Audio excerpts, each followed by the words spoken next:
Hello, we'll just give people a minute or so to join and get settled in the meeting before we begin. Hey, wonderful. Good evening, everyone, and thank you for joining us. My name is Haley Oliver, and I'm the Manager of Communications with the Regional District of Central Okanagan, and I will be moderating this virtual community open house on proposed short-term rental regulations in the electoral areas. Before we begin tonight, I would like to acknowledge that we are gathered on the traditional, ancestral, and unceded Tamulau, or land, of the Syilx Okanagan people who have lived here since time immemorial. We recognize, honor, and respect the Syilx Okanagan people and the lands on which we live, work, and play.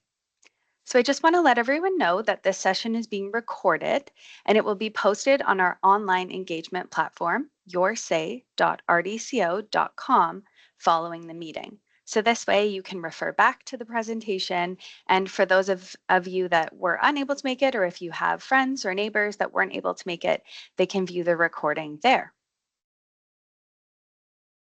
So the purpose of tonight's session is to share information about proposed updates to short-term rental regulations in the RDCO's electoral areas east and west, and to provide an opportunity for you to ask questions. I know the topic of short-term rentals is a popular one right now across our region.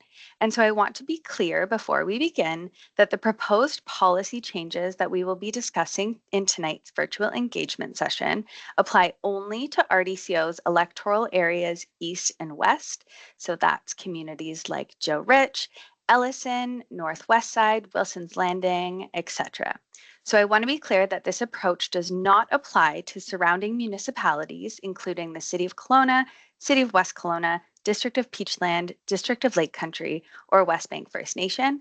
These communities each manage their own short-term rental regulations.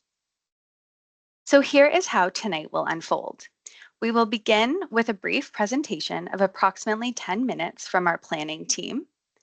Following the presentation, we will move into a question and answer session. So please submit your questions using the question and answer tool in Teams. So at the top of your screen, you'll see two speech bubbles and the letter Q and A. So if you click that, that's where you can type and enter your questions for us. You're welcome to submit your questions at any time during the presentation. So when something piques your interest, feel free to put that question in the chat, but we will address the questions at the end. I'll read them aloud. Our planning team will provide answers, and we'll try to get through as many as we can tonight, recognizing we only have the hour. There'll be lots of other opportunities as well to share your questions if we don't get to them tonight, and I'll speak a bit more to that at the end.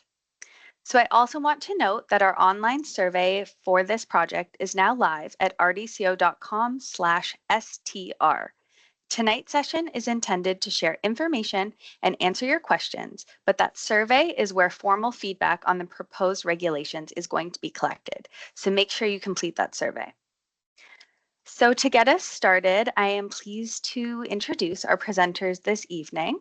So we've got Danielle Noble-Brandt, the Director of Development and Engineering Services at the Regional District of Central Okanagan. Brad Dolivet, our Manager of Development Services, and Barbara Everdeen, a Regional Planning Specialist with the Regional District of Central Okanagan. So they will walk through the background information, the proposed updates to short-term rental regulations, and key considerations for our electoral areas. So with that, I'll hand it over to Barbara to begin the presentation. Barbara, over to you. Thank you, Haley. Good afternoon, everyone.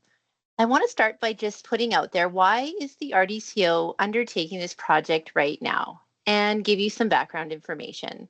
We're here today because RDCO does not have a full program in place to regulate short-term rentals. Over the past 2 years, there has been a shift to the province of BC regulating tourist accommodation under the new Short-Term Rentals Accommodations Act.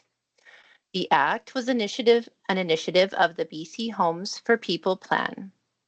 In November 2024, housing needs reports were completed for our electoral areas, and these studies found that electoral areas are not target locations for rental housing as compared to more urban areas in our region. Our electoral areas have more limited road access, services, and amenities, making them less suitable for long-term renters. However, they have strong appeal for seasonal tourism accommodation and play a role in regional economic development. Since May 1st, 2025, we have seen strong uptake in new licenses for bed and breakfast and tourist commercial operations when it became mandatory to provide an active business license number in order to receive a provincial registration number to list on Airbnb, VRBO, and other platforms. Provincial housing mandates have brought other changes to our region. In June 2024, we began allowing secondary suites within designated residential zones, but not for the purpose of short-term rentals. We have since heard from our communities a desire for more flexibility on operating short-term rentals, including using secondary suites as STRs. Next slide, please.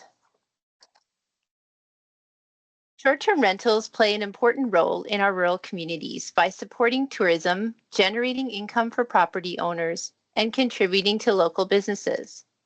At the same time, thoughtful regulations are needed to help maintain rural character, protect public safety, and balance the needs of both long-term residents and visitors.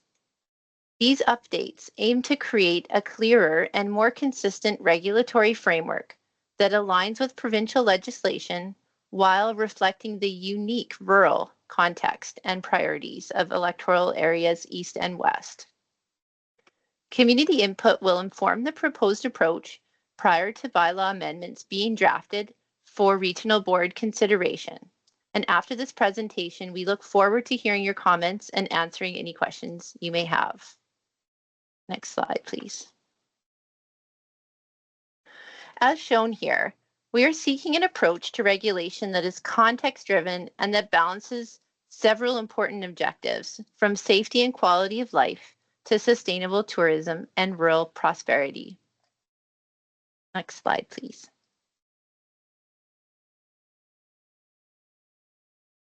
Updates to our regulations will apply to properties in central Okanagan electoral areas west and east only, as shown here in green on the map. And just to reiterate what Haley said in the beginning today, if you live within the city of Kelowna, these regulation changes will not apply to you. Next slide, please. Municipalities within the central Okanagan have gone through changes to their regulations in response to the province of BC's new Short-Term Rental Accommodations Act. And the Act states that in municipalities with a population over 10,000, short-term rental operators may only use their principal residence as an STR. And principal residence means the place lived in most of the year. The goal of this was to protect some residential housing units for long-term rentals, especially secondary properties. However, regional districts like RDCO did not have to adopt this principal residency requirement as we have a rural context. As you can see from this table, there are a range of approaches to STR regulation within our region, and a review of these approaches have informed the proposed updates we're sharing with you today. Next slide, please. Here are some of our brochures that show the current types of tourist accommodation allowed in the RDCO. And let's go through each one in a bit more detail. Our current rules only allow STRs to operate as a whole home rental within commercial resort areas of the RDCO, including La Casa, Secret Point, and McCullough. These purpose-built communities have commercial zones that allow tourist cabins, tourist campsites, and tourist lodges and are licensed as STRs. We also allow bed and breakfasts where the operator can rent one or more bedrooms within a primary dwelling, and no kitchens are permitted. This is a licensed use within permitted residential zones for individual guest room stays of 30 days or less, and that require the operator to remain on site during the stay. Finally, we allow tourist accommodations on land within the agricultural land reserve which are regulated by the Agricultural Land Commission with their specific rules. Next slide, please. In summary, STR operators are now required to register with the province.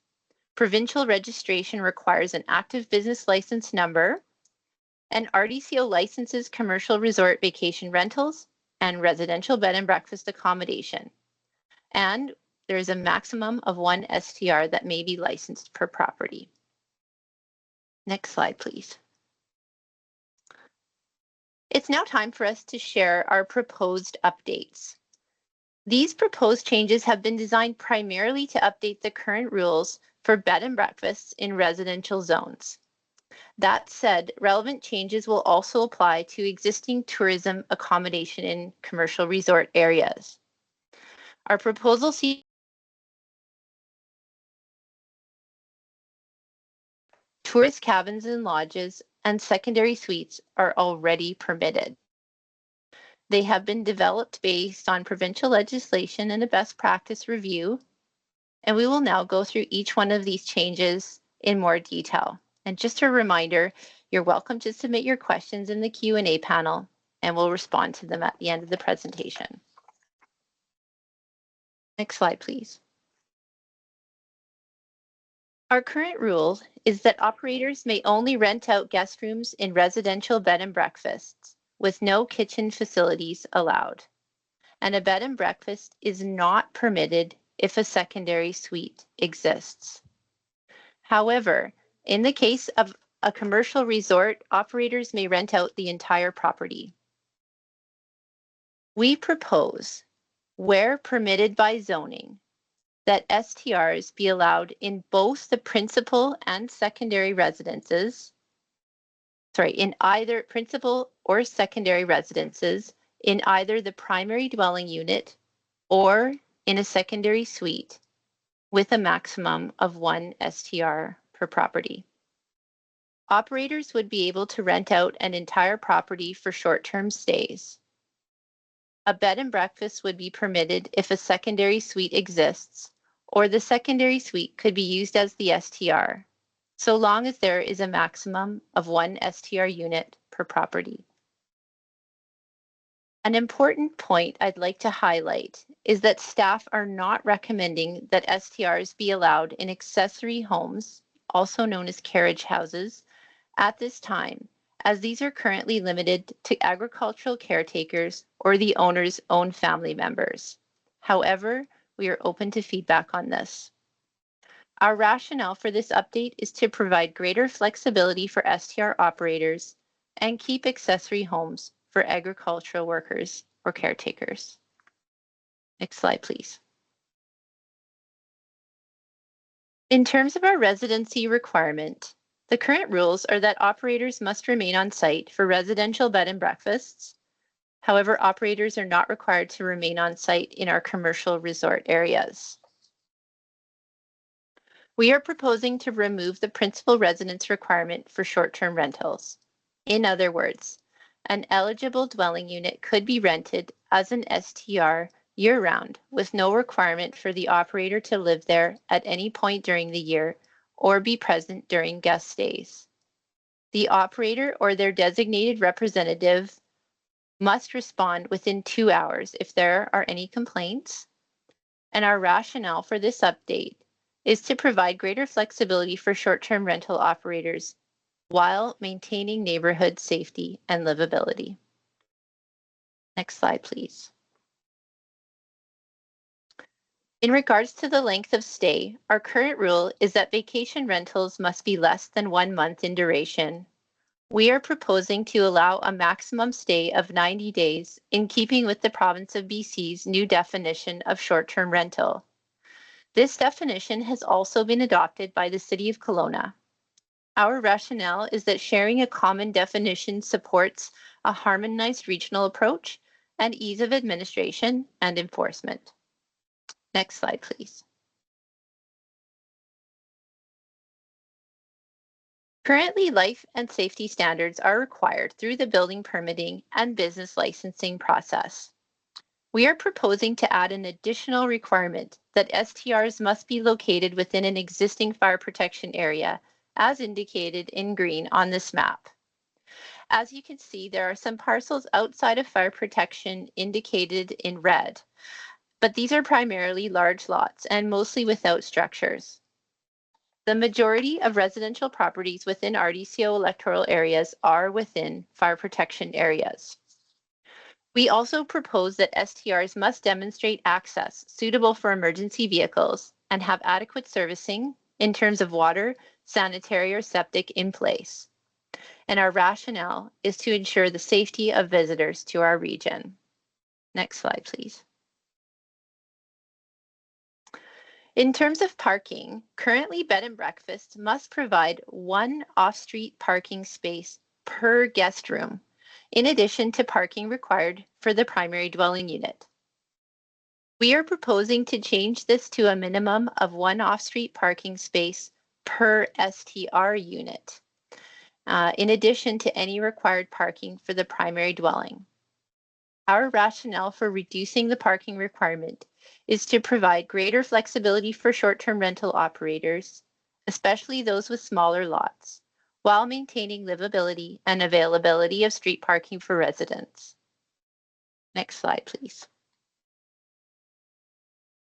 Our goal is to work in a consultative and focused manner to bring new bylaw amendments informed by our communities back to the regional board in time for the 2026 tourist season. As Haley mentioned in the introduction, we have a survey live on our short-term rental Your Say page. In addition to today's session, we will be hosting 3 in-person open houses at Wilson's Landing Fire Hall on January 20th, and concurrently Kalini Beach Community Hall on January 20th, Ellison Heritage Community Center on January 22nd. All open houses will run from 5 to 6 p.m., and we plan to bring community input back to the regional board in the form of a What We Heard report and draft bylaw amendments by April 2026. Next slide, please. In summary, the approach we've shared today has been designed to meet the unique housing and economic needs of our electoral areas. We are striving to provide clarity and flexibility for short-term rental operations, maintain neighborhood safety and livability, and balance preserving housing with economic growth. The most important message I'd like to leave with you today is that your feedback is important and we hope to hear from you. And with that, I'll hand it back over to Haley to moderate the questions. Great. Thank you so much for that, Barbara. And I will just say, because I know there was a number of people that joined the webinar after the introduction. So for anyone who missed the beginning, I just want to share that we will now be taking questions through our Q&A function. So if you have a question for any of our planning staff here on the call, you can do that by going to the Q&A function at the top of your screen. It says Q&A with 2 little bubbles. You can submit your question and they'll come in to me, and then I will ask them to our planning staff, and we'll try to get through as many as possible today. Also, before we begin, I just want to repeat that our online survey is available at rdco.com/str. And while tonight is focused on information sharing and clarification, the survey is the primary way to provide your feedback to us on these proposed regulations. So please make sure you do that. I'll say it one more time. The link is rdco.com/str.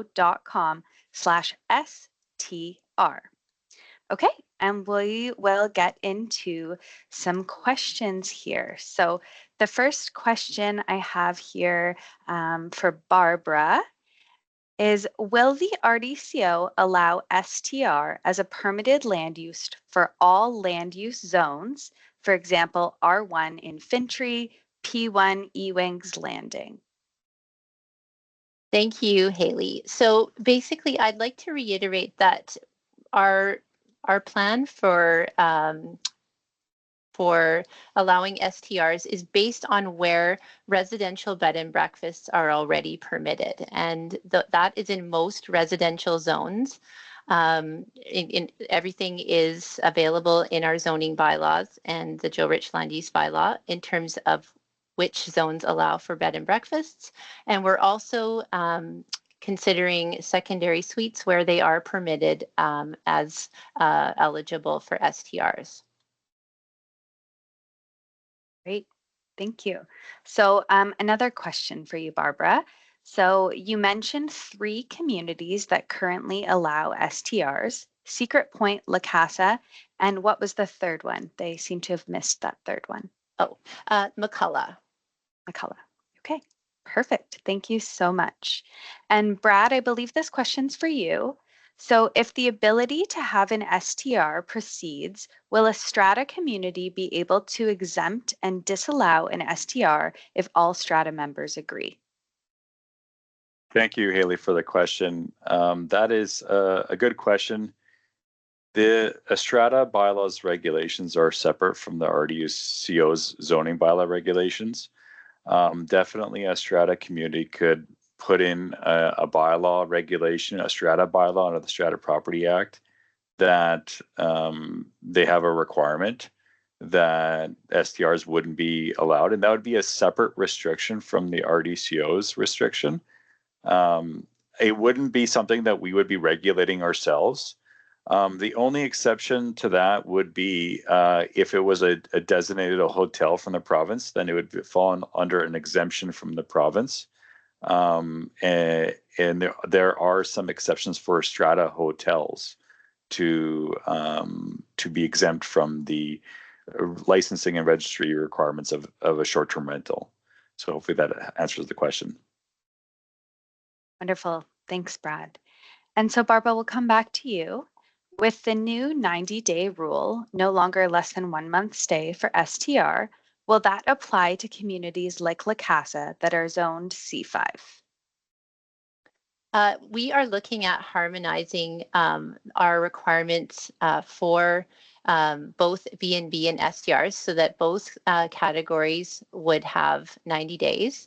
But community input is really important to us on this point, and we will be taking that into consideration as we look to move towards one definition of STR. Great, thanks, Barbara. And so another question for the team here. If a property is outside of a fire protection zone, will there be an option for this property to be considered as a B&B or STR? Yeah, I'll take that one there, Haley. Right now, the regulations we have drafted, and we definitely do still want to hear from the community on this topic, is to ensure that a minimum level of safety in terms of fire protection is in place to allow the visiting public to come to our rural areas. Now, if it was a proposed application that fell outside of the fire protection zone, the regional board could consider that on a case-by-case basis through a rezoning application. It would be something that we wouldn't be able to decide upon at the staff level, but definitely something that could be brought forward to the regional board for consideration. Awesome. Thanks, Brad. And so I see we only have a couple more questions left in the Q&A. So a reminder to the group, if you have a question that you'd like to ask, please go to the Q&A tab at the top. There's 2 speech bubbles. Click there and you can type your questions in the chat there. So to the team here, can you share a bit more information about the 90 days and why that was chosen? Yeah, I can speak to that. Essentially, the Short-Term Rental Accommodations Act brought in this new definition of an STR as a 90-day duration of stay, and that's really the benchmark for the province now in terms of an STR. And RDCO felt that it was important to align with the provincial definition as much as possible, especially given that our largest neighboring jurisdiction, the city of Kelowna, has also adopted that 90-day rule. Great. And can you share a bit more about business license? So people will need a business license to operate an STR? That's right. In order to operate an STR within the RDCO, you need an active business license, and you will need that business license to register on the provincial STR registry as well, which is necessary to list on vacation rental platform. Great.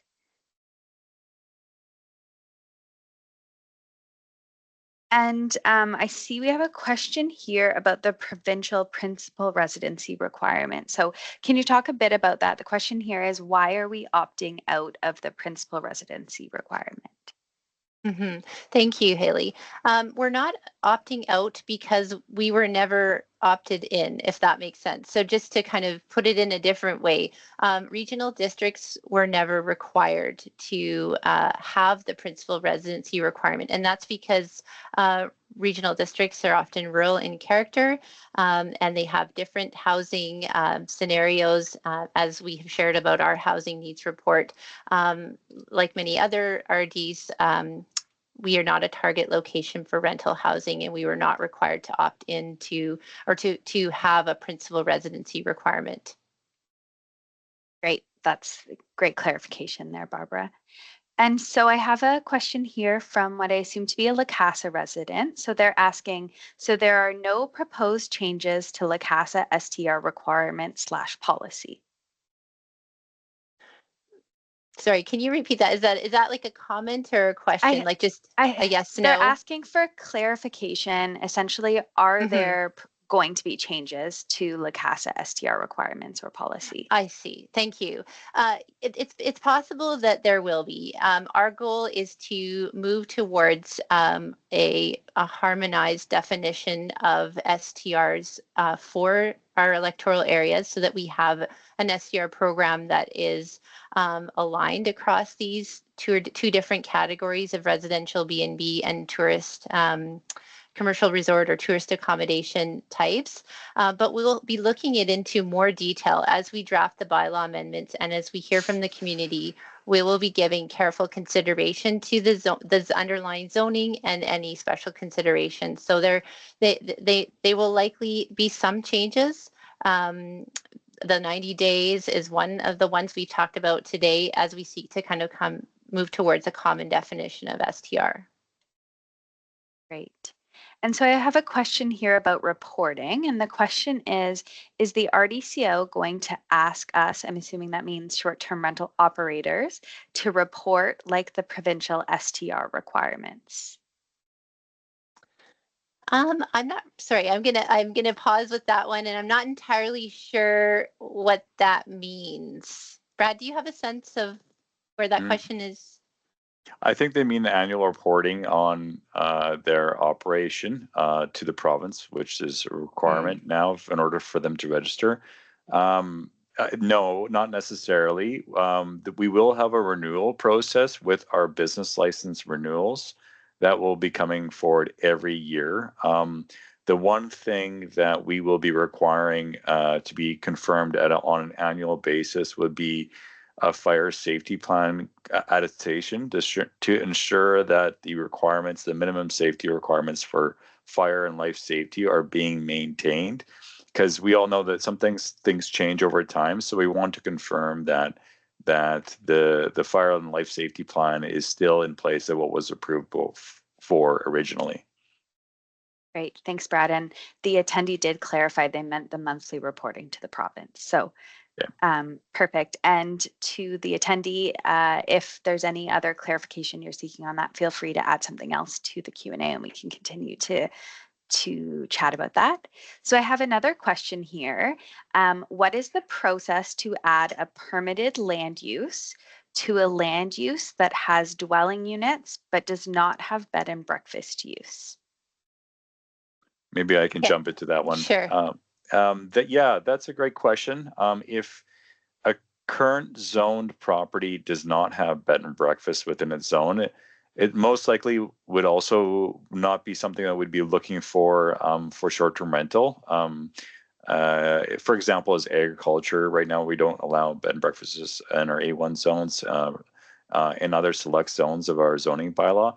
if there is an interest in a property owner to apply that use to their property, it would be a rezoning process to go through.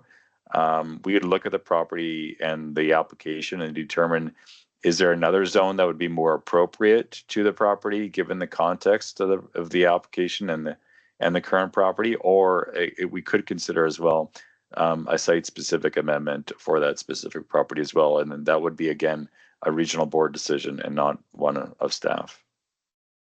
Great, thanks, Brad. And so I see we don't have any new questions in the chat. So reminder, if you have questions, please type those in the not the chat, the Q&A function.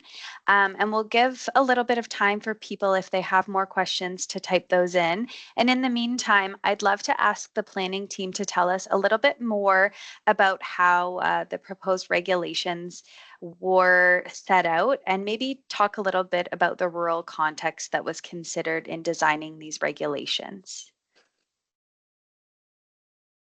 Brad, do you want to say a little bit Sure. more about that? That's a great, thank you for the lead in there, Haley, on that one. Definitely when we're looking at our rural areas, we're looking at a little bit different context than our urban neighbors. And they're much larger properties. We can consider short-term rentals in a situation where perhaps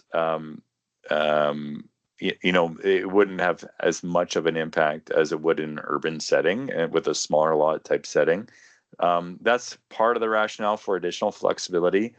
The second kind of lens as well is that our rural areas are not target areas for long-term rental housing, which is definitely one of the main policy goals that the province has put forward with their Short-Term Rental Accommodations Act, is to target opening up these previously utilized short-term tenant dwellings to be used for long-term tenancies. And we've completed a housing needs assessment a couple of years ago, and definitely most of our current tenured residential dwellings are owner-occupied and not so much target areas for long-term tenancy. So that's another lens as to where and why we were going down this policy approach. Great. Thanks, Brad. And so we do have another question that's come in around timing. So when do we expect these changes to allow STRs to come into place?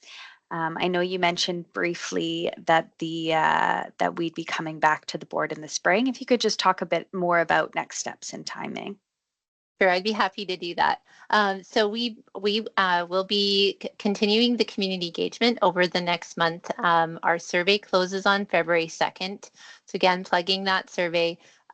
We will have a What We Heard report prepared, and we'll be bringing that to the regional board in March to April. We really do hope to be able to, and are striving to bring bylaw amendments and have everything in place so that everything is ready for May to have things in hand for the tourist season. I'm sure there's some interest in having some more clarity on timelines. That's about what we can give you right now, because everything does need to go through the board process.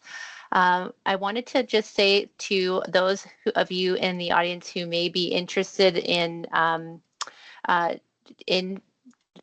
licensing a new short-term rental operation, to look at ensuring that you have a valid building permit in place for the suite or the area that you'd like to turn into an operation. That's something that you can do now before we bring this online or bring changes online, if they're approved by the board.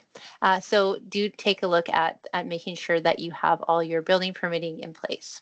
Brad, I don't know if you'd like to add anything to that. No, thank you for the very good message there, Barbara. That's a very something that people can work on right now, especially for example, a secondary suite that maybe hadn't been authorized previously by the RDCO, and you're considering it for an STR purposes. It's good to get us in there early to see if there are potential upgrades required to authorize it as a suite, and then allow for us to then issue a business license in the future. So thanks. Great. Well, thank you so much, team. I don't see any more questions that have come in. We did have a wonderful comment, so I will share it with the group so they're aware. Not a question, just a word of appreciation for designing these draft regulations. They seem to be very well thought out. Thank you all. So, and thank you to everyone who's attended this presentation tonight and contributed their questions and their time. Your participation and your input are important and will help inform the final short-term rental regulatory framework before it is presented to the board for consideration to ensure it reflects the needs of the community. And so I do just want to do a final plug for how you can participate in this engagement and make sure that you review those regulations and share your thoughts. So I will just reiterate, everything is available on our Your Say page, yoursay.rdco.com. rdco.com/str. So I'll recite that again, rdco.com/str. So as Barbara said, please complete that survey online. It's open until February 2nd, 2026. And if you have more questions, I'd really encourage you to attend one of the in-person engagement sessions in your electoral area. Those dates and details are available on that website that you're probably very sick of me saying. Also, another option is you can email planning@rdco.com with any of your questions. So thank you everyone for joining us this evening and participating. We really appreciate it, and hopefully we'll see you at the open house and more to come. So have a wonderful evening, and we'll connect soon.